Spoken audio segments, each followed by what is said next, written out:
बिस्मिल्लाहिर्रहमानिर्रहीम रब्बिश्रह ली सदरी वयस्सिर ली अमरी वाहलुल उक़दम मिन लिसानी यफ़क़हू क़ौली। आजकल स्टेट बैंक के हवाले से ख़ासी क़यास आराइयाँ हो रही हैं उसकी ऑटोनॉमी के ऊपर। तो मैं चाह रहा था कि हम इस हवाले से स्टेट बैंक की इंडिपेंडेंस के हवाले से बात करें और इसकी बेसिकली शुरू में बात इस तरह से करना चाह रहा हूँ कि इसका बैकग्राउंड या इसके पीछे फ़िलासफ़ी क्या है। स्टेट बैंक की जो इंडिपेंडेंस है उसके पीछे क्या फ़िलासफ़ी है। गुज़श्ता 30-40 साल के दौरान जो है वो न्यू लिबरलिज़म की डोमिनेंस रही है इकोनॉमिक मैदानों में, यूरोप और अमेरिका और दुनिया के दूसरे ममालिक के अंदर। ये न्यू लिबरलिज़म जो है वो बेसिकली जो बेस कर रहा है वो क्लासिकल इकोनॉमिक्स की जो बेसिस है उसके ऊपर बेस कर रहा है। और क्लासिकल इकोनॉमिक्स जो पहली दफ़ा जिसको अच्छी तरह किसी ने एक्सप्लेन किया वो एडम स्मिथ था और उसने ये बताया कि जी बेसिकली जो है वो मार्केट्स के अंदर जो काम होना चाहिए वो लोग अपने इंटरेस्ट की बेसिस पे करते हैं और इसमें किसी की इंटरफेरेंस का कोई फ़ायदा नहीं है और इसका नुकसान ही होता है। और ये इंटरेस्ट जो है वो अल्टीमेटली पूरी इकनॉमी के लिए, पूरे माशरे के लिए कॉमन गुड होता है। उसका फ़ायदा जो है ओवरऑल होता है क्योंकि सब लोग काम तो अपना इंडिविजुअल इंटरेस्ट के तौर पे कर रहे होते हैं लेकिन उसका फ़ायदा जो है वो इकनॉमी, उसके पूरे माशरे को, तमाम लोगों को कॉमन हो रहा होता है। ये ख़यालात जो है वो तकरीबन दुनिया में 100-200 साल तक डोमिनेंट रहे और इसके ऊपर और भी उसके साथ और इकनॉमिस्ट थे जिन्होंने उसको सपोर्ट किया। लेकिन ये 1930 में जब अमेरिका के अंदर ग्रेट डिप्रेशन आया तो अच्छा, आदम स्मिथ के ये भी ख़यालात थे कि जी जो भी इकनॉमी है वो ख़ुद ही अपने आप को बैलेंस करती है, यानी एक इनविजिबल हैंड है जो चीज़ों को बैलेंस कर रहा होता है, उसमें किसी को इन्वॉल्व होने की ज़रूरत नहीं है। डिमांड एंड सप्लाई के जो रूल्स हैं उसके मुताबिक जो है वो चीज़ें बैलेंस होंगी। अगर एम्प्लॉयमेंट जो है वो कम हो जाएगी तो लोग जो लेबर है वो अपनी तनख्वाह की डिमांड कम कर देगी और दोबारा इकनॉमी बैलेंस पे आ जाएगी, फुल एम्प्लॉयमेंट के ऊपर हो जाएगी। और अगर जो है तो ये जो बैलेंसिंग का एक्ट जो है वो इकनॉमी ख़ुद से कर रही होती है, इसमें किसी की इंटरफेरेंस की ज़रूरत नहीं पड़ती बल्कि जो डिमांड और सप्लाई के रूल्स हैं उनके मुताबिक जो है वो काम हो रहा होता है। और उस ज़माने में ये बात भी थी कि जो इंडस्ट्रियल रेवोल्यूशन के बाद लोगों की डिमांड भी बहुत थी, यानी इस वक्त पोजीशन ये है कि अमेरिका में 19वीं सदी के शुरू में तकरीबन 80% लोग जो है वो या तो एग्रीकल्चर लैंड्स पे काम करते थे या फैक्ट्रीज़ में काम करते थे। और अगर अब इन दो शोबों में देखा जाए तो सिर्फ 15% लोग काम कर रहे हैं, यानी उस वक्त लेबर की डिमांड भी ज़्यादा थी। तो उस लिहाज से एम्प्लॉयमेंट के इतना इशू नहीं थे, ऑल्दो के ये ख्याल बिल्कुल था कि लेबर जो हैं वो उनके साथ जो कैपिटलिस्ट हैं वो उनको एक्सप्लॉइट कर रहे हैं, लेकिन बहरहाल एम्प्लॉयमेंट का कोई बहुत बड़ा इशू नहीं था। और ये ख्याल था कि इकनॉमी अपने आप को बैलेंस भी कर रही है और ओवरऑल जो है वो लोगों को जॉब्स मिल रही हैं। लेकिन 1930 में जब एक ग्रेट डिप्रेशन आया तो अमेरिका के अंदर बड़ा रिसेशन हुआ और बेशुमार लोग जो हैं वो अनएम्प्लॉयड हो गए। तकरीबन 25-30% लोग ऐसे थे कि जो अनएम्प्लॉयड हो गए। और उस वक्त फिर ये लोगों को इकनॉमी के जो बेसिक रूल्स हैं, जो बेसिक बुनियाद थी, उस पर उनका डाउट पैदा हुआ। और उस वक्त 20वीं सदी का जो सबसे मशहूर इकनॉमिस्ट है लॉर्ड केन्स, उसने ये इसका हल ये पेश किया। उसने कहा कि जब भी रिसेशन आएगा, और रिसेशन आएगा इसलिए कि जो है वो जब आप क्रेडिट एक्सटेंड करते हैं तो हर थोड़े दिनों में बूम बस्ट के साइकिल्स आते हैं, तो जब भी रिसेशन हो, इकनॉमी डाउनटर्न की तरफ जाए तो उस वक्त गवर्नमेंट को जो है अपना एक्ट करना होता है, क्योंकि प्राइवेट जो इंडिविजुअल है, कंज्यूमर्स हैं, वो अपनी डिमांड कम कर देते हैं, वो अपने पैसे बचाने लगते हैं और जो बिज़नेस फर्म्स हैं वो भी इन्वेस्टमेंट ख़त्म कर देती हैं। और जब ये कम करती हैं तो उससे और बेरोज़गारी फैलती है और उसके नतीजे में एक विशेष सर्किल शुरू हो जाता है जिसके अंदर इकोनॉमी जो है डाउनटर्न में चली जाती है। लोग अपने लेबर को फारिग करते हैं, उसके नतीजे में और जो है वो परचेजिंग पावर कम हो जाती है और ये पूरा एक साइकिल शुरू हो जाता है। तो उसने ये फ़िलासफ़ी, उसने ये अपना ख्याल ये पेश किया कि ऐसे हालात में गवर्नमेंट को इंटरफेयर करना चाहिए और गवर्नमेंट अगर अपनी डिमांड क्रिएट करेगी इस टाइम के ऊपर तो दोबारा लोग एम्प्लॉयमेंट पे आएंगे और दोबारा जो है इकनॉमी दोबारा बेहतरी की तरफ आ जाएगी। और उसका ये ख्याल था कि ऐसे टाइम के ऊपर गवर्नमेंट को डेफिसिट फाइनेंसिंग करनी चाहिए, उसको अपने ख़र्चे बढ़ाने चाहिए और जब वो ख़र्चे बढ़ाए गया, लोगों को जॉब मिलेंगी, लोग चीज़ें ख़रीदेंगे तो ऑटोमेटिकली टैक्स फिर बाद में मिल भी जाएगा। तो उसने एक मल्टीप्लायर का कॉन्सेप्ट दिया कि जी जब आप ख़र्चा गवर्नमेंट करती है तो उसका कुछ हिस्सा उसके बाद वापस भी आ जाता है। और अगले 30-40 साल ये ख्यालात जो है वो डोमिनेंट रहे जदीद दुनिया के अंदर। अमेरिका के अंदर न्यू डील प्रोग्राम जो है शुरू किया गया, जिसमें तकरीबन 1932-33 में तकरीबन 13 मिलियन लोगों को उन्होंने डायरेक्ट जॉब दी। और इस वक्त आप देख रहे हैं कि जो बड़ा अमेरिका का इंफ्रास्ट्रक्चर है उसमें से बहुत बड़ा हिस्सा उस ज़माने में बनाया गया है। उन्होंने रोडें बनाई, उन्होंने जो है पार्क्स बनाए, बेशुमार काम हुए। तो उस टाइम के ऊपर अमेरिका को रिसेशन से बाहर आने में खासी इस हवाले से मदद मिली। और यूरोप के अंदर भी अगर आप पूछें तो वो यानी उस टाइम के बाद से, यानी 1930-40 के बाद से जो दूसरी जंग अज़ीम 45 में हुई, उसके बाद के अगले जो 30 साल हैं वो ग्रोथ के लिए बड़े अच्छे रहे, एम्प्लॉयमेंट के लिए अच्छे रहे, क्योंकि गवर्नमेंट एक्टिवली इंटरफेयर करती रही हैं, अपना काम करती रही हैं। और हालांकि उस ज़माने में इन्फ्लेशन बहुत थी। आजकल हम इन्फ्लेशन के बारे से बड़े परेशाान हैं, लेकिन एवरेज इन्फ्लेशन उस वक्त फ्रांस और जर्मनी में उस टाइम 20वीं सदी के मिड में 15-20% बड़ी आम सी बात थी। और इन्फ्लेशन भी हो रही थी, लेकिन उसके साथ ग्रोथ भी हो रही थी। और उन 30 सालों को वो लोग अपने गोल्डन 30 ईयर्स कह रहे होते हैं। और ये सिलसिला चल रहा था। 1970 में जब ये ऑयल प्राइसेस का शॉक्स आए तो उसके बाद फिर ये हुआ कि ग्रोथ भी थोड़ी रुक गई और इन्फ्लेशन भी बढ़ गया। तो जो ये ख्यालात थे कि भाई गवर्नमेंट को इंटरफेयर करना चाहिए, उसके इन ख्यालात के ख़िलाफ़ एक लहर शुरू हुई। और एक बड़ा मशहूर इकोनॉमिस्ट है फ्रेडरिक हाइक, उसका ये व्यू था। और वैसे से व्यू तो ये कीन्स के साथ ही दे दिया था 30-40 में, लेकिन ये इसको मकबूलियत जो है वो 70-75 में 1970-80 में हासिल हुई।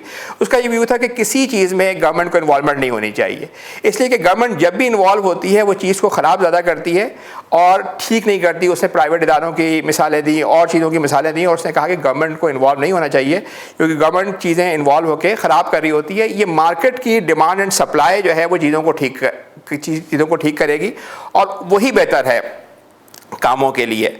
और इन ख्यालात को जो है वो जो मकबूलियत मिली वो जब अटलांटिक के इस तरफ मार्गरेट थैचर ने इक़्तिदार संभाला और उस तरफ जो है अमेरिका में रेगन ने इक़्तिदार संभाला, तो उन्होंने इसको बड़ी इन ख्यालात को कहा।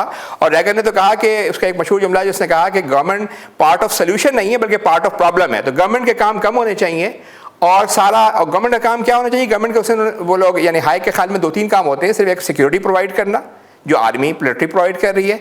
दूसरा उसका ख्याल ये था कि जी गवर्नमेंट का काम ये कि जब आपस में जो कॉन्ट्रैक्ट्स हो रहे हों उन कॉन्ट्रैक्ट्स को एग्जीक्यूट कराना, ये कि उसमें और वो जुडिशरी कर रही होगी। जब भी कोई इख्तलाफात लोगों के होंगे तो जुडिशरी उसको हल कर रही होगी। उसका बकिया तीसरा काम यह है कि जी मनी क्योंकि गवर्नमेंट की यूज़ हो रही है तो उसको रेगुलेट करना। तो ये 2-3 काम है और उसका ये इन कामों के अंदर जो है वो गवर्नमेंट का काम है। बकिया जो है वो गवर्नमेंट को बाहर आ जाना चाहिए। और उसके बाद आप देखिए 1980 से के बाद ये सिलसिला शुरू हुआ कि जी ग्लोबलाइजेशन शुरू हो रही है और टैक्सेस के रेट बड़ी तेज़ी से कम किए गए। अमेरिका में उस वक्त एवरेज रेट जो था 1970 में एवरेज जो मार्जिनल हाई रेट होता है वो तकरीबन 90% था। यानी एक अमाउंट के बाद तकरीबन 90% आप गवर्नमेंट को दे दें। और उन रेट्स को बड़ी तेज़ी से कम किया गया। कंट्रीज़ के दरमियान जो है वो जो यानी ग्लोबलाइजेशन शुरू हुई, ट्रेड और उनके टैरिफ्स को कम किया गया। और उसके नतीजे के अंदर जो है वो ऐसी बड़ी कंपनीज़ आई जो मुल्कों से भी बड़ी थी। इकनॉमी उनकी उन कंपनियों की जो ताकत थी और उन कंपनियों की जो वेल्थ थी वो छोटे ममालिक से भी बड़ी थी। और फ्रेडरिक हाइक के साथ एक और बड़ा मशहूर इकनॉमिस्ट है मिल्टन फ्रीडमैन। उसने ये व्यू दिया। वो उसका ये व्यू इसमें तो वो साथ था कि जी गवर्नमेंट को किसी चीज़ में इन्वॉल्व नहीं होना चाहिए और गवर्नमेंट को जो है वो ये आज़ाद करना चाहिए और इसमें जितने टैक्सेस कम हो, जितनी चीज़ें कम हो वो बेहतर है। लेकिन उसने एक व्यू इसमें ये दिया कि जी क्योंकि मनी जो है वो गवर्नमेंट की आप यूज़ कर रहे हैं तो उसको जो है उस पॉलिसी को बड़ी एक्टिवली यूज़ करना चाहिए। और वो एक्टिवली कौन यूज़ करेगा? वो सेंट्रल बैंक यूज़ करेगा। उसका ये ख्याल था कि 1930 का जो बड़ा ग्रेट डिप्रेशन था उसमें जो मेजर डिप्रेशन को प्रोलॉन्ग होने की वजह थी वो ये थी कि सेंट्रल बैंक ने उस ज़माने में अपना काम नहीं किया और उसके काम ना करने की वजह से बैंकों को बेल आउट नहीं कर सके और जो है वो ये ग्रेट डिप्रेशन इतना लंबा हुआ। तो उसका ये ख्याल था कि जी मनी सप्लाई के ऊपर गवर्नमेंट को एक्टिव मॉनेटरी पॉलिसी अपनानी चाहिए। और उनका जो ग्रुप है इकनॉमी वो मॉनेटरिस्ट कहला रहा होता है कि जी वो कहते हैं कि जी बकिया गवर्नमेंट को फिस्कली तो करने की ज़रूरत नहीं है, कोई यानी बकिया चीज़ों से वो दूर रहे, लेकिन ये जो मॉनेटरी पॉलिसी इसको एक्टिवली यूज़ करें। और ये एक्टिवली कौन यूज़ करे? ये सेंट्रल बैंक करे। यानी सिक्योरिटी जो है वो प्रोवाइड करेगी मिलिट्री, बकिया गवर्नमेंट के जो आपस में झगड़े वगड़े हो रहे हैं लोगों के वो जुडिशरी हल करेगी और जो मनी सप्लाई को रेगुलेट करने का काम है वो सेंट्रल बैंक करेगा। और उसके बाद जब ये जो new economics, new liberal economics आई, तो उसके अगले 30-40 साल में क्योंकि उन्होंने सारी चीज़ें आज़ाद छोड़ दी, तो कैपिटलिस्टों ने अपनी दौलत को बड़ी तेज़ी से अकमुलेट किया और पिछले 30-40 साल के अंदर दौलत की अकमुलेशन बहुत ज़्यादा बढ़ी। यानी तकरीबन इस वक्त पोजीशन ये है कि 1% लोग जो दुनिया के अमीर तरीन लोग हैं उनके पास तकरीबन 50% दौलत जमा हो गई है, और नई जो दौलत में जो इंक्रीज़ हो रहा है उसका 80% उनके पास जा रहा है। यानी बड़ी तेज़ी से कंसर्ट हो रही है। और ये 30-40 साल पहले ये पोजीशन थी कि वो जो 1% लोग थे उनके पास तकरीबन 20-25% दौलत थी। जो ये 40 साल में जो ग्लोबलाइजेशन की पॉलिसी थी, जो टैक्सेस को कम करने की पॉलिसी थी, जो टैरिफ को कम करने की पॉलिसी थी, इनके नतीजे में बड़ी तेज़ी से जो है वो दौलत की कंसंट्रेशन भी शुरू हुई और सेंट्रल बैंक को इंडिपेंडेंस मिलनी शुरू हुई। और ये इंडिपेंडेंस जो है वो थ्रू आउट दुनिया के अंदर जो है वो इस पे बात शुरू हुई कि भाई सेंट्रल बैंक जो है वो उसको इंडिपेंडेंट होना चाहिए। उनका ये ख्याल था कि पॉलिटिशियन तो शॉर्ट टर्म व्यू लेते हैं, तो इसलिए उस शॉर्ट टर्म व्यू की वो इकनॉमी को नुकसान पहुंचा सकता है। इसलिए सेंट्रल बैंक का काम है कि वो मनी को की सप्लाई को कंट्रोल करे, वो इंटरेस्ट रेट देखे, वो इन्फ्लेशन देखे, तो उनके पास कंट्रोल होना चाहिए। तो ये वर्ल्ड वाइड ट्रेंड है न्यू लिबरलिज्म का, जिसमें वो कहते हैं कि जी गवर्नमेंट की ताकत को कम किया जाए। हालांकि वैसे जनरली आप देखें तो वो डेमोक्रेसी की बड़ी बात कर रहे होते हैं, लेकिन यहाँ वो ये बात नहीं करते, इसलिए कि जब डेमोक्रेसी में वोट डालने वालों में गरीब भी और अमीर भी हैं और जाहिर है कि ज़्यादा लोग गरीब होते हैं, तो इसमें यहाँ वो बात कर रहे हैं कि जी टेक्नोक्रेट जो है वो मेन चीज़ों को चलाएं। और हमेशा से ये याद रखें कि जनरली जो ऊपर के लोग होते हैं, मेरी पहले भी बादशाह और उनको डेमोक्रेसी तो पसंद नहीं आ रही होती है, तो टेक्नोक्रेट जो है वो इस वक्त मेजरली लीड कर रहे हैं। और इस ख्याल को, यानी इस ग्लोबलाइजेशन को, सेंट्रल बैंक की इंडिपेंडेंस को, इन सारी चीज़ों को दुनिया में फैलाने में वर्ल्ड के जो फाइनेंशियल इदारे हैं, IMF और वर्ल्ड बैंक, उनका बड़ा हाथ है। वो जहाँ जहाँ जाते हैं, पाकिस्तान पे प्रेशर इसलिए ज़्यादा, हालांकि दुनिया भर में है ये चीज़, लेकिन पाकिस्तान में इस वक्त ये ज़्यादा इसलिए बात हो रही है कि IMF प्रोग्राम के अंदर हैं। दूसरी बात जो बड़ी इंपॉर्टेंट है वो ये कि IMF और ये जो न्यू लिबरल इकोनॉमी है, ये सबसे ज़्यादा फोकस अपना इन्फ्लेशन पर रख रही होती है कि प्राइस स्टेबल रहनी चाहिए। प्राइस में जो है वो स्टेबिलिटी जो है वो अहम है बनिस्बत किन चीज़ों के, बनिस्बत ग्रोथ के या एम्प्लॉयमेंट के। एम्प्लॉयमेंट ना हो कोई मसला नहीं, बल्कि उनका ये ख्याल है कि 5-10% अगर अनएम्प्लॉयमेंट हो तो ये ज़्यादा बेहतर है, क्योंकि उससे जो है वो इन्फ्लेशन नहीं बढ़ेगी। क्योंकि अगर आप सब लोगों को एम्प्लॉयमेंट देंगे तो वो लोगों अपनी वेजेस की जो है वो डिमांड बढ़ा देंगे, उससे इन्फ्लेशन पैदा होगी। तो उनका ये ख्याल है कि जी इन्फ्लेशन जो है वो पे कंट्रोल रखने के लिए कुछ उसे वो कहते हैं non accelerating rate of unemployment, कि एक एम्प्लॉयमेंट का रेट है जो बाकी रहेगा, क्योंकि इन्फ्लेशन को उन्हें बरकरार रखना है। और दूसरी बात यह है कि वो इनइक्वालिटी के ऊपर जो इतनी ह्यूज इनइक्वालिटी उनकी पॉलिसीज़ की वजह से हो रही है कि दौलत कंसंट्रेट हो रही है। यानी इस वक्त तकरीबन दुनिया में 650 मिलियन लोग ऐसे हैं जिनके पास खाने पीने को क्लीन वाटर नहीं है, और एक तरफ इतनी दौलत है कि आप सोचें कि लोगों ने $200 बिलियन जो है वो एक आदमी के पास जमा हो गए। अमेजॉन का मालिक है, फेसबुक के लोग मालिक है। तो दौलत कंसंट्रेट बड़ी तेज़ी से हो रही है। उसकी वजह ग्लोबलाइजेशन भी है, लेकिन उसकी वजह ये पॉलिसीज़ भी हैं जिसमें आपने टैक्सेस के रेट्स को कम किया। तो ये जो मैं आपको बताना चाह रहा था कि ये वर्ल्ड वाइड ट्रेंड है, ये सिर्फ पाकिस्तान का मसला नहीं है, हर जगह पे वो ये बात कर रहे हैं। अच्छा, दूसरी बात जो मैं ये कहना चाह रहा हूँ कि इंडिपेंडेंस ऑफ सेंट्रल बैंक के हवाले से जो है वो दो मशहूर जो है वो इंडेक्सेस हैं, एक GMT और CWN, और इसके अंदर वो 3-4 चीज़ों को देख रहे होते हैं कि क्या जो है वो इंडिपेंडेंस या ऑटोनॉमी कितनी है, उसमें वो 3-4 इंडिकेटर्स को देखते हैं। पहली बात तो वो ये देख रहे होते हैं कि हेड ऑफ सेंट्रल बैंक को आप कैसे अपॉइंट करते हैं और कैसे टर्मिनेट करते हैं। अगर हेड ऑफ द SBP को आप इमीडिएट आराम से जो है गवर्नमेंट टर्मिनेट कर सकती है, तो इसका मतलब है कि गवर्नमेंट जो कहेगी वो उसकी बेसिस पे चलेगा। और गवर्नमेंट किन की है, वो पॉलिटिशियंस की है जो शॉर्ट टर्म व्यू ले रहे होते हैं। तो उनका ये ख्याल है कि अगर सेंट्रल बैंक को आप बिल्कुल जिस तरह जजेस के पास आज़ादी होती है, मिलिट्री के हेड के पास होता है कि वो अपनी टर्म पूरी करे, उस तरीके से सेंट्रल बैंक की टर्म पूरी होनी चाहिए। और इसमें और दूसरी चीज़ ये है कि वो ये देख रहे होते हैं कि जो सेंट्रल बैंक और हेड ऑफ द गवर्नमेंट है उसके दरमियान जो कन्फ्लिक्ट लेवल है वो क्या है। यानी गवर्नमेंट ये चाह रही होगी कि वो अपने पॉलिटिकल यानी लोगों को मोटिवेट करने के लिए लोगों को एम्प्लॉयमेंट दे, जबकि सेंट्रल बैंक को क्या कहा गया कि आप अपनी प्राइस स्टेबिलिटी बरकरार रखें। तो उनमें कन्फ्लिक्ट कैसा है, कन्फ्लिक्ट ज़्यादा है तो इसका मतलब ये है कि जी सेंट्रल बैंक इंडिपेंडेंट है, और अगर कन्फ्लिक्ट लेवल कम है तो इसका मतलब है इंडिपेंडेंस कम है।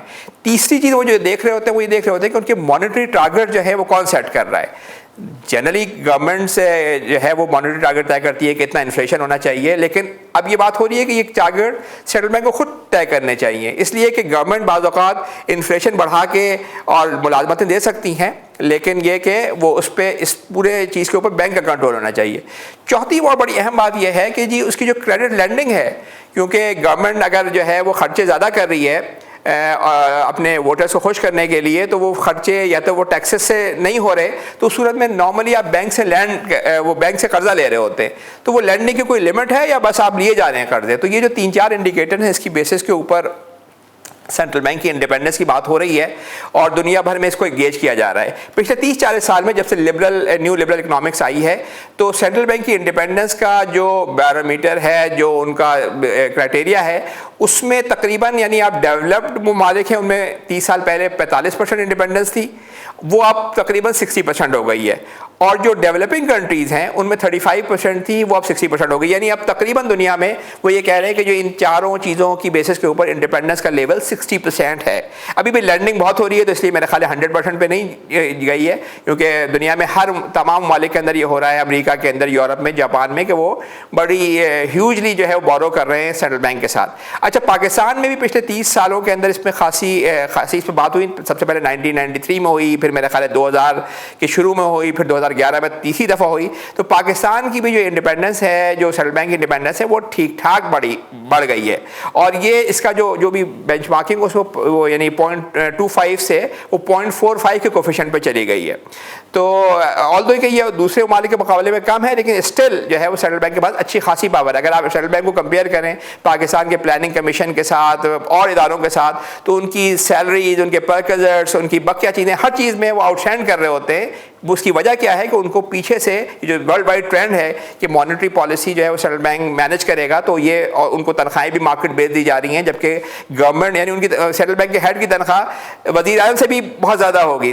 तो उसकी वजह यह है कि उनको फोकस किया जा रहा है कि भाई ये इदारा है कि जो हमारे और IMF को जनरली जो जिन लोगों से बातचीत करनी होती है वो भी सेंट्रल बैंक होता है, तो वो चाहते हैं कि इंडिपेंडेंट भी हो और उनको अलग से ट्रीट भी किया जाए। अच्छा, तीसरी जो चीज़ मैं बात करना चाह रहा था वो ये कि जो सेंट्रल बैंक की इंडिपेंडेंस का जो रिलेशनशिप है वो इकोनॉमी के जो मेजर इंडिकेटर हैं उनके साथ क्या है। यहाँ पहले नंबर पे मैंने इन्फ्लेशन लिखा, क्योंकि इस पर बहुत बात हो रही है, पाकिस्तान में पूरा मीडिया इसके ऊपर लगा हुआ है, ऑल्दो कि मेरा ख्याल है कि इससे ज़्यादा और चीज़ों की इंपॉर्टेंस है।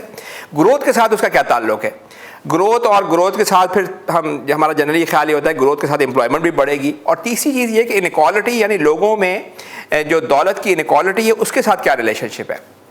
पहली जो चीज़ है इन्फ्लेशन, उसके हवाले से 2-3 सर्वेज हैं, उसमें से एक हार्वर्ड का सर्वे है, एक यूरोपियन जर्नल ऑफ इकोनॉमिक्स का सर्वे है, और उसमें वो क्लियरली ये बात बता रहे हैं कि इसका कोई डायरेक्ट ताल्लुक नहीं है सेंट्रल बैंक की इंडिपेंडेंस का इन्फ्लेशन के साथ। हालांकि सेंट्रल बैंक को जो मेजर काम दिया जाता है वो प्राइस स्टेबिलिटी दी जाती है कि प्राइस स्टेबल रखें वो, लेकिन वो ये बताया जा रहा है कि इंडिपेंडेंस होने के बावजूद भी प्राइस स्टेबिलिटी ज़रूरी नहीं है कि हो जाए। और हमने ये पिछले दिनों देखा पाकिस्तान के अंदर कि जब ये 2 साल के पहले जो है वो हमारा इन्फ्लेशन रेट तकरीबन 15% हो गया था, और स्टेट बैंक ने उस वक्त अपना इंटरेस्ट रेट बढ़ा के तकरीबन डबल कर दिया।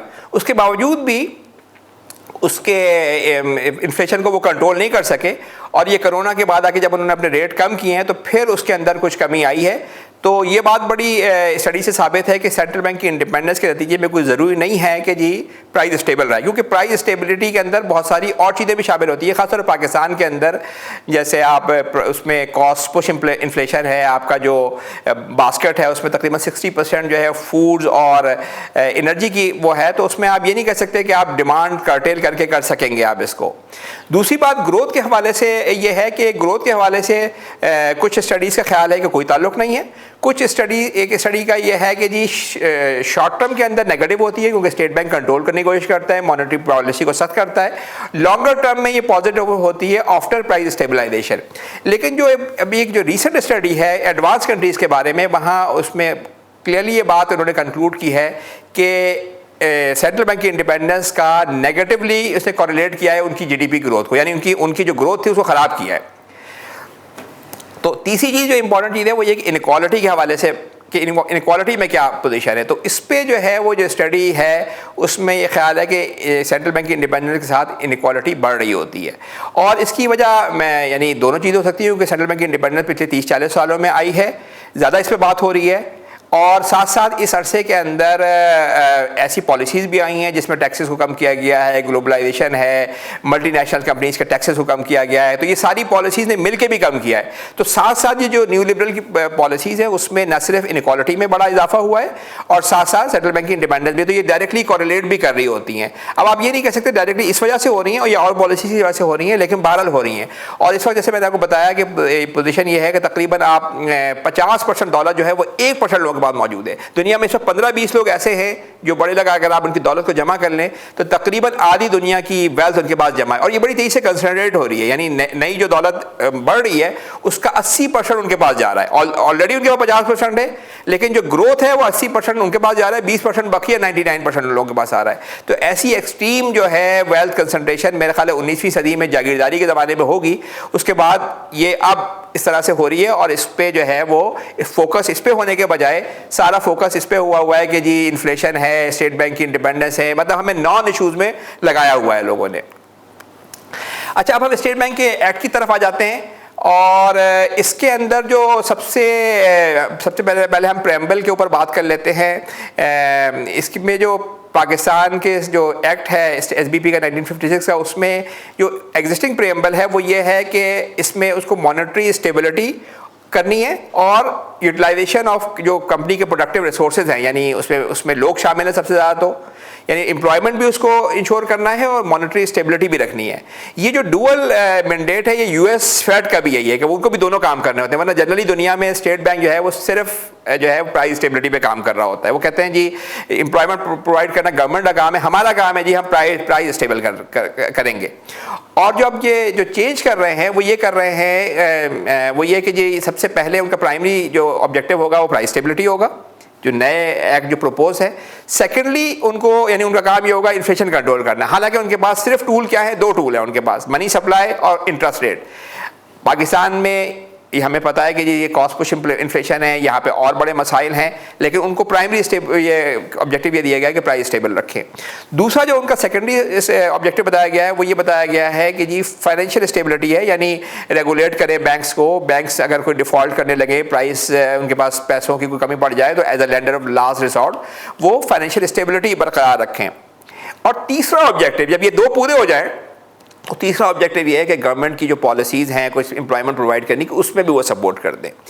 अच्छा, जनरली ये ख्याल है कि ये बड़ी अहम चीज़ है, देखने में बड़ी अहम लग रही है, लेकिन पिछले 2 सालों में जब से IMF आया हुआ है उससे पहले स्टेट बैंक ये कर चुका है काम। पिछले दिनों जब हमारा इंटरेस्ट रेट बढ़ा था तो तकरीबन 15% इन्फ्लेशन रेट था और स्टेट बैंक ने एकदम से अपना इंटरेस्ट रेट 6.5 से 13 पे ले गए। उससे बड़ा नुकसान हुआ, आपकी यानी इकनॉमी को नुकसान हुआ। लेकिन वो कह रहे थे जी हम तो प्राइस को टारगेट कर रहे हैं, हम इन्फ्लेशन को टारगेट कर रहे हैं।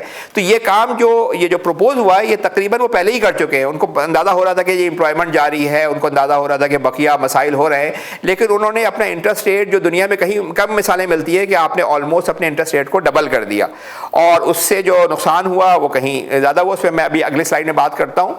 और दूसरा जो एक चेंज है वो ये कि जो मॉनेटरी और फिस्कल कोऑर्डिनेशन बोर्ड है जिसके अंदर जिसको बेसिकली फाइनेंस मिनिस्टर हेड करता है, उसको भी इनके ख्याल है ख़त्म कर दिया जाए ताकि फाइनेंस मिनिस्टर जो है, जो गवर्नमेंट का नुमाइंदा है, वो स्टेट बैंक को इन्फ्लुएंस ना कर सके प्राइस स्टेबिलिटी के। वो ये ना कहे कि जी इंटरेस्ट रेट कम कर दो या कोई इस तरह की बात ना करे, तो वो बोर्ड ही ख़त्म कर दें। ऑल दो कि जैसे मैंने बताया कि जब से IMF, बल्कि उससे पहले भी ये बोर्ड ऑलमोस्ट यानी कोई बहुत इफेक्टिव बोर्ड पहले भी नहीं था, लेकिन बाहर कागज़ में लिखा हुआ था, उन्होंने कहा इसको भी जो है वो ख़त्म कर दिया जाए। ऑल दो कि ये मैंने अगर आप ये देखें कि इफेक्टिव है तो वो नहीं है अभी भी इफेक्टिव।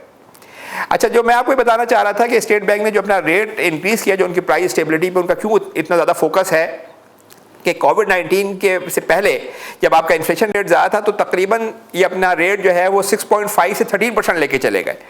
और ये इतना बड़ा चेंज था कि गवर्नमेंट क्योंकि प्राइमरी बोरोअर है तो उसको तकरीबन 1000 बिलियन रुपए ज़्यादा देने पड़े। और ये इतना बड़ा अमाउंट था कि ये पाकिस्तान के टोटल डेवलपमेंट एक्सपेंडिचर उससे भी ज़्यादा अमाउंट जो है वो गवर्नमेंट ने पे किया। ये 20% of the tax revenue government को पे करना पड़ा कि स्टेट बैंक की एक काम की वजह से। और इस वजह से ये हुआ कि गवर्नमेंट के पास जो भी ज़ाहिर चीज़ें उसको जो खर्च करनी थी और कामों के लिए उसको इंटरेस्ट में देनी पड़ी। और फिर दूसरी इंपॉर्टेंट चीज़ ये कि स्टेट बैंक कह रहा है कि जी हमने तो ये प्राइस स्टेबल करने के लिए, इन्फ्लेशन टारगेट करने के लिए किया, लेकिन मैं कुछ दिनों पहले हफीज़ पाशा की बात सुन रहा था। उन्होंने बताया कि इस अरसे में प्राइवेट बिजनेस फर्म ने तकरीबन 400 बिलियन रुपए इंटरेस्ट दिया।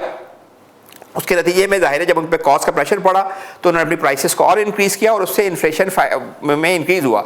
तो जो जनरली ख्याल ये है कि जी इन्फ्लेशन को ये कंट्रोल करता है, उसने उल्टा गवर्नमेंट को एक साइड पे 1000 बिलियन का नुकसान हुआ, इतना ह्यूज लॉस किया और साथ साथ इंटरेस्ट को भी कम नहीं किया बल्कि बढ़ा दिया। और इस हायर इंटरेस्ट की वजह से जो है वो इन्फ्लेशन को कोई आप कंट्रोल नहीं कर सके।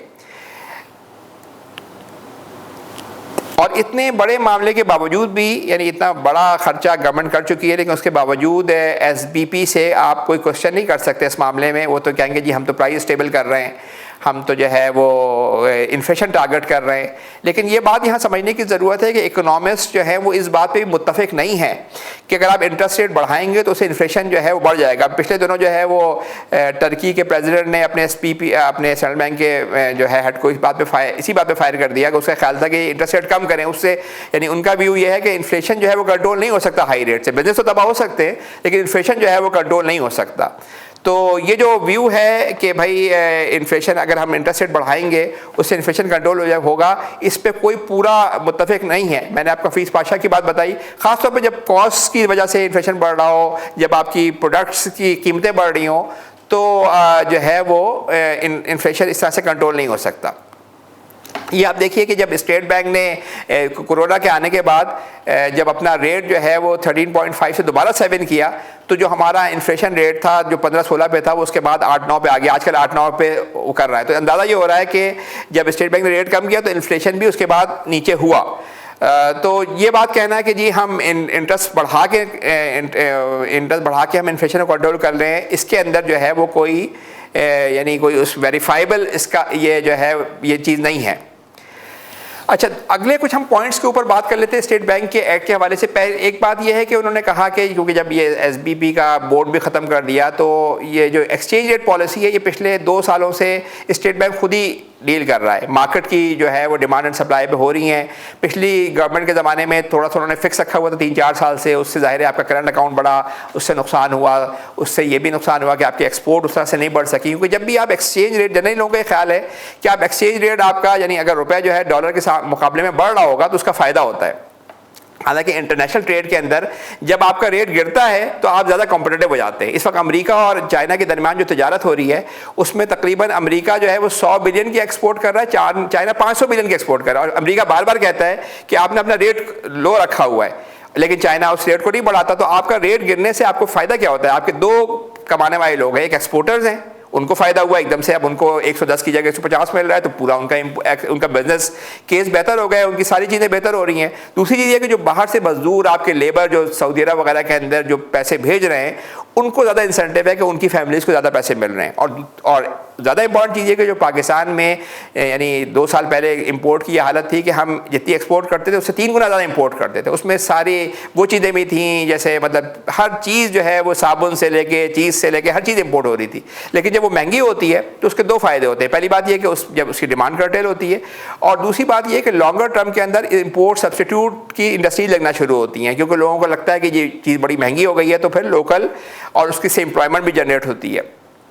तो जो पाकिस्तान के अंदर ये पोजीशन थी कि साइकिल से लेके हर चीज़ जो है बाहर से इंपोर्ट हो रही थी, जब आप एक्सचेंज रेट थोड़ा सा आपने ठीक किया तो उसके नतीजे में आपका बैलेंस ऑफ ट्रेड भी बेहतर हुआ। और जब बैलेंस ऑफ ये जो करंट अकाउंट बेहतर होने का मतलब ये है कि हर महीने तकरीबन 2018 में हमारे पास हर महीने $2 बिलियन का नुकसान हो रहा था। $2 बिलियन का नुकसान का मतलब ये है कि 6 बिलियन की हम इंपोर्ट करते थे, 2 बिलियन एक्सपोर्ट थी, 2 बिलियन जो है वो बाहर के मालिक में हमारे मजदूर भेज रहे होते थे, तो फिर भी $2 बिलियन का शॉर्टफॉल होता था हर महीने।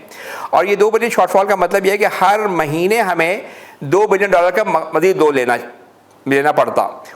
2018 जून पे तकरीबन हमारा लोन जो है वो था 95 बिलियन। अगर हम उसी रफ्तार से लेते रहते तो अब इस वक्त हमारा 30 महीने के बाद यानी दिसंबर 2020 में ये लोन होना चाहिए था $155 बिलियन के ऊपर, जो इस वक्त दिसंबर में मेरा ख्याल 112-113 था, क्योंकि पहले साल कुछ करंट अकाउंट का डेफिसिट था। तो इस मामले में मेरा ख्याल है कि स्टेट बैंक की पॉलिसी ठीक है, इसको खामा ओवर वैल्यू करना जो है वो कोई फ़ायदेमंद चीज़ नहीं है।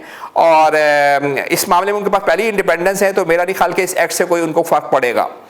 दूसरी चीज़ ये कि इंटरेस्ट रेट पे हम पहले ही बात कर चुके हैं। इंटरेस्ट रेट उन्होंने बड़े आराम से अपनी प्राइसेस अपना रेट डबल कर दिया, कोई उनको पूछने वाला नहीं था कि गवर्नमेंट को इतना नुकसान हुआ, लेकिन ये कि इस मामले में भी उनके पास इंडिपेंडेंस अभी भी मौजूद है।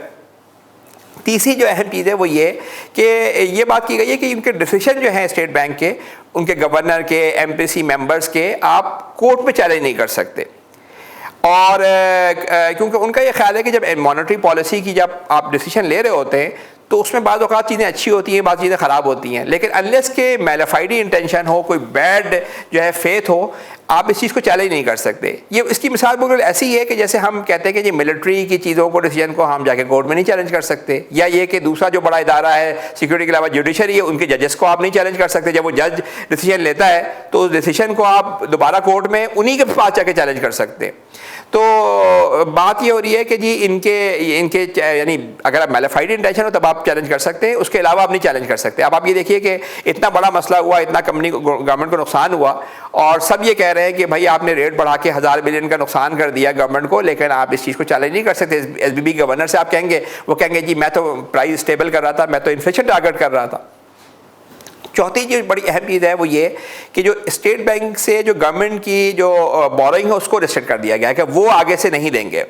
अच्छा, इस वक्त पाकिस्तान की पोजीशन ये है कि पाकिस्तान का जो टोटल डेट है उसमें तकरीबन 2/3 डोमेस्टिक डेट है, जो और 1/3 जो है फॉरेन डेट है। फॉरेन डेट की तो हमें बहुत परेशानी होनी चाहिए, उसको एज अर्ली एज पॉसिबल वापस करने की कोशिश करनी चाहिए, क्योंकि उसके नतीजे में आपकी जो पॉलिटिकल सॉवरेनिटी होती है वो ख़त्म हो जाती है और बड़े मसाइल उसके अंदर होते हैं।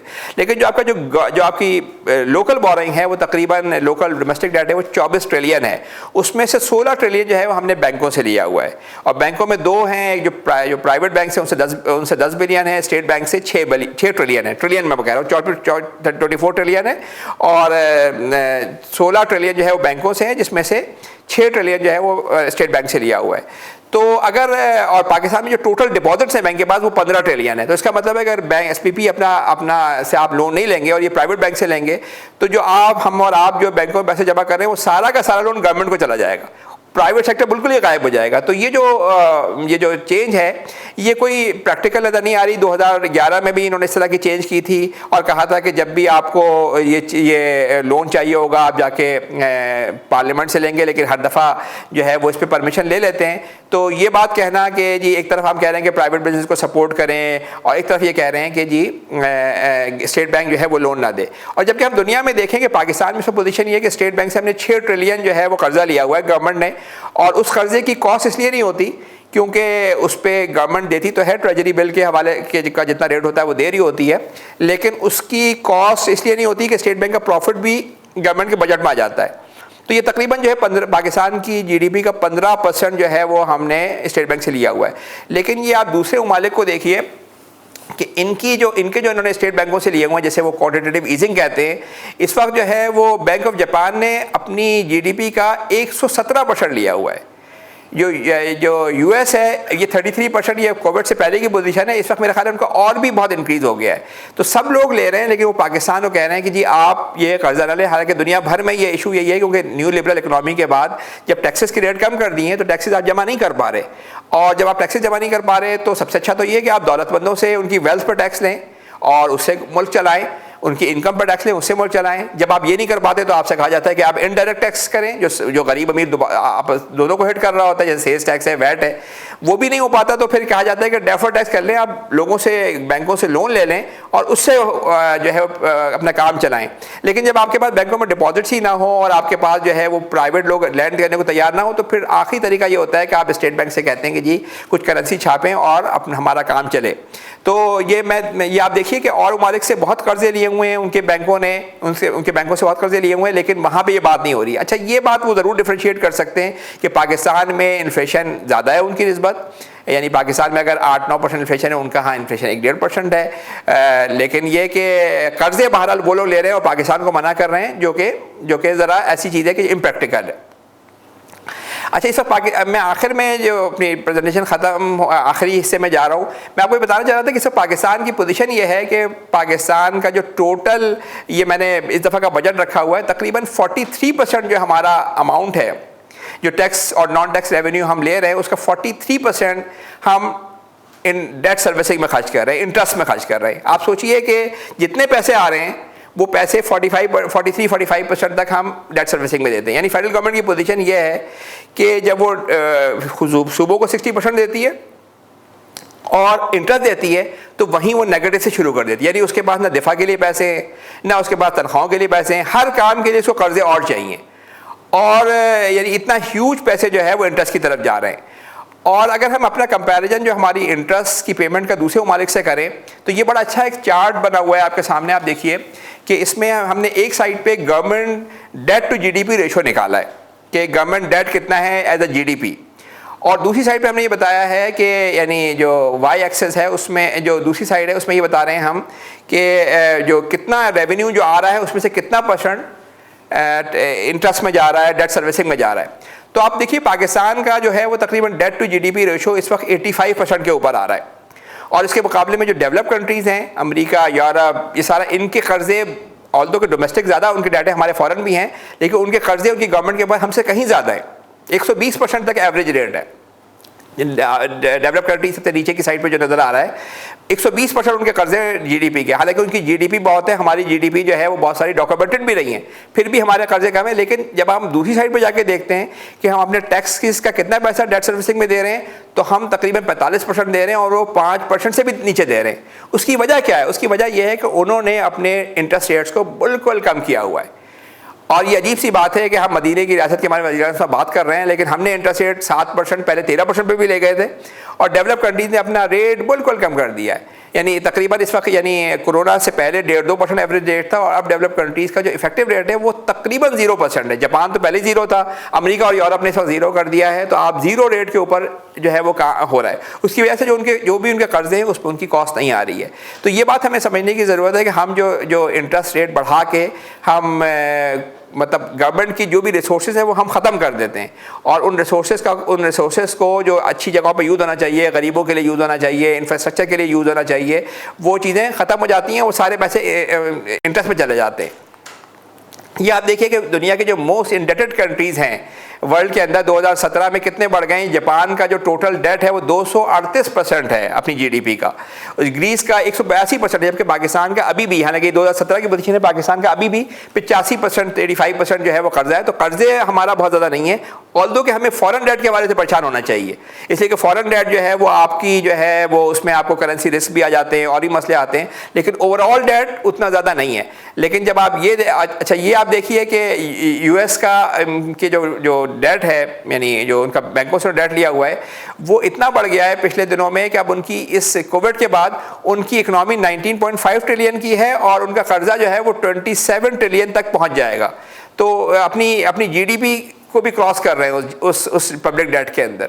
तो हम यहाँ बात समझाने की ये कोशिश कर रहा था मैं कि जी हमारा डेट ज़्यादा नहीं है, लेकिन ये कि पीछे कर लें थोड़ा सा, हाँ, ये स्लाइड इसमें ये मालूम चल रहा है कि हम जो अपने गवर्नमेंट स्पेंडिंग है रेवेन्यू के हवाले से वो हम सबसे नीचे आ रहे हैं। 45% जो हमारा रेवेन्यू होता है वो हम टैक्स वो उसमें दे देते हैं डेट सर्विसिंग के अंदर, और उसके बाद जो है जब आप ये काम कर रहे हो तो उसके बाद आपके पास कुछ ऐसी चीज़ के लिए नहीं बचता कि आप डेवलप कर सकें, आप ग्रोथ के लिए कर सकें, आप अपने गरीबों के लिए कर सकें।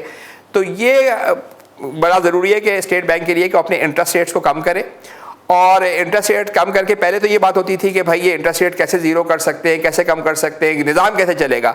इस वक्त पोजीशन ये है कि दुनिया में सारे एडवांस कंट्रीज ने ज़ीरो किया हुआ है, ज़ीरो नहीं किया हुआ तो चाइना ने किया हुआ है। आप कम से कम 7% से आहिस्ता आहिस्ता ग्रेजुअली कम तो करें उसको, जितना आप कम करेंगे 1% कम करने पे गवर्नमेंट के 150 से 200 बिलियन रुपए बचते हैं। 1% कम करें आप, 1% और 200 बिलियन कितनी बड़ी रकम है, जितना हम पूरी गवर्नमेंट इतने बात करिए कि हम एहसास प्रोग्राम चला रहे हैं, पूरे एहसास प्रोग्राम का जो बजट है वो $200 बिलियन रुपए।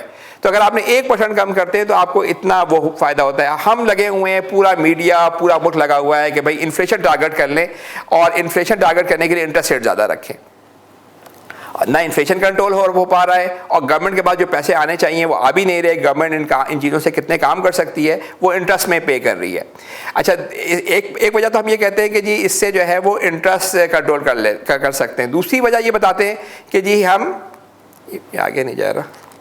दूसरी बात वजह ये बताते हैं कि जब हम ये इंटरेस्ट रेट ज़्यादा रखते हैं तो उससे हॉट मनी आती है और उससे हमारा करंट अकाउंट जो है वो बैलेंस हो जाता है, हमारा एक्सचेंज रेट थोड़ा सा कंट्रोल होता है। लेकिन ये मैंने आपको पहले से बात बताई है, हम डिस्कस कर चुके हैं कि आपका अगर करेंसी थोड़ी सी गिर जाए उससे आपको परेशान होने की ज़रूरत नहीं है, इसलिए कि उससे आपके एक्सपोर्टर्स को फ़ायदा होता है, उससे आपके बैरून मुल्क लोगों को फ़ायदा होता है, इंपोर्ट्स कर्टेल होती हैं। और हमने ये देखा पिछले दिनों में कि जब आपकी करेंसी 110 से 2-3 सालों के अंदर 150-60 पे आई तो आपका जो करंट अकाउंट जो तकरीबन $2 बिलियन पे था वो पॉजिटिव में आ गया। तो ये दोनों जो वजूहात बनाते हैं स्टेट बैंक कि भाई हमने इंटरेस्ट रेट इसलिए रखा हुआ है, वो दोनों वजूहात जो है वो ठीक नहीं है और ये बहरहाल ये बड़ा ज़रूरी है कि इंटरेस्ट रेट को आप जो है वो कम करें। तो आखिर में जो मैं अपना इस प्रेजेंटेशन को ख़त्म करते हुए जो मैं अपना कंक्लूजन देना चाह रहा हूँ, पहली बात तो मैं कहना चाह रहा हूँ कि हम तकरीबन 43% जो है जो हम अपना टैक्स रेवेन्यू इंटरेस्ट में दे रहे हैं उसको ग्रेजुअली कम करना चाहिए। और अगर हम ये 4-5% कम करके हम और अपने जो रीजन के करीब ही ले आए, इंडिया में ख़ाली 3% है आसपास ही रीजन में, अगर हम 4-5% भी कम कर दें तो तकरीबन हम 2000 बिलियन रुपए जो है वो बचा सकते हैं।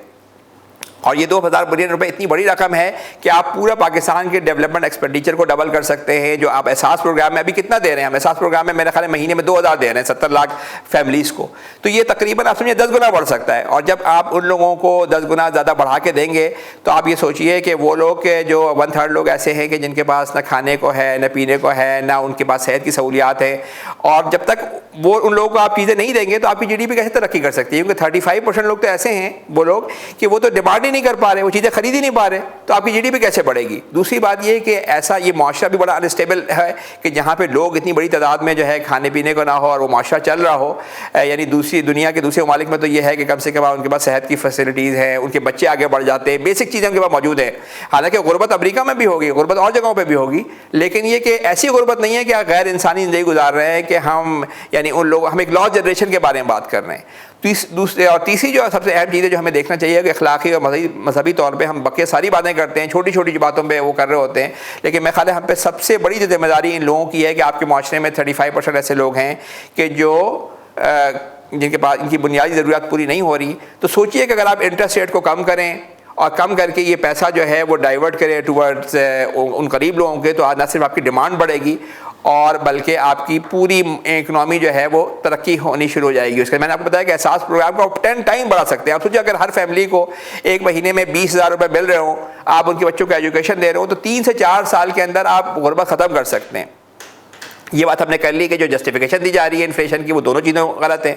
तो एक काम तो स्टेट बैंक का करने का है, वो ये है कि ग्रेजुअली पूरी दुनिया में सेंट्रल बैंक अपने रेट कम कर रहे हैं, आप इन लोगों को चाहिए कि ग्रेजुअली कम करें कोई, और आहिस्ता आहिस्ता आप उसको 1% के नीचे ले आएँ, और फिर जिस तरह से पूरी दुनिया में एडवांस कंट्रीज़ में चल रहा है उस तरीके से अपनी पॉलिसी रखें, उसको बार बार हिलाएं ना। क्योंकि मसला ये कि इकनॉमी क्यों नहीं तरक्की कर रही, उसकी वजह यह कि हर वक्त ये खतरा रहता है कि स्टेट बैंक बढ़ा ना दे रेट। यानी आदम स्मिथ ने बड़ी अच्छी बात ये की थी कि सबसे इंपॉर्टेंट चीज़ टैक्सेशन और बाकी चीज़ों में ये है कि कंसिस्टेंसी हो। यहाँ हर 2 महीने पे एक नया रेट वो हो रहा होता है, तो आप एक दफ़ा रेट कम करें, क्योंकि इकोनॉमिस्ट अभी तक इस बात पे तय नहीं कर सके। जो भी काम वो करते हैं जब वो रेट कम करते हैं, आधे लोग कहते हैं सही किया, आधे लोग कहते हैं गलत किया। तो जो कुरान में बताया गया है कि भाई सूद आपके पूरे इकनॉमी से बरकत को निकाल देता है, तो जब ये एक इल्हामी बात है, ये अल्लाह ताला की तरफ से बात है, तो आपको इसको कम करना चाहिए। दुनिया में कम हो रहा है, आप भी कम करें। गवर्नमेंट का करने का काम ये है कि जो गवर्नमेंट के साथ है कि जी वो एक ऐसा निज़ाम नाफिज करे जहाँ पे अमीरों से ज़कात या वेल्थ टैक्स लिया जाए उनकी वेल्थ के ऊपर, और उस वेल्थ को जो है वो जाके गरीबों में उसको खर्च किया जाए, ताकि पूरी इकनॉमी के अंदर जो सबसे अहम काम है कि जी आप यानी आपकी इकनॉमी के अंदर जो इनइक्वालिटी हो रही है वो रिमूव हो, उन लोगों से आप कुछ काम कराएं ताकि प्रोडक्टिव भी हों वो। हमारा माशरा भी अजीब है कि हम एक तरफ कह रहे हैं कि हज़ारों लोग करोड़ों लोग बेरोज़गार हैं, और एक तरफ बेशुमार लोग जो है वो यानी बेशुमार लोग बेकार पड़े हुए हैं, और एक तरफ हम कह रहे हैं कि जी हमारे पास उनको देने के लिए पैसे नहीं हैं। तो हमारा फाइनेंशियल निज़ाम ऐसा है कि जिसमें दौलत कंसनट्रेट हो रही है और गरीब से गरीब तर हो रहा है। तो दूसरी गवर्नमेंट का करने का काम यह है कि वो अमीरों से वेल्थ टैक्स ले, ज़कात का निज़ाम नाफिज करे, और अगर वो नाफिज करके इस पैसे को डाइवर्ट कर दे गरीबों की तरफ, तो ये दोनों काम कि आपने इंटरेस्ट से आपने 2000 बिलियन बचाए।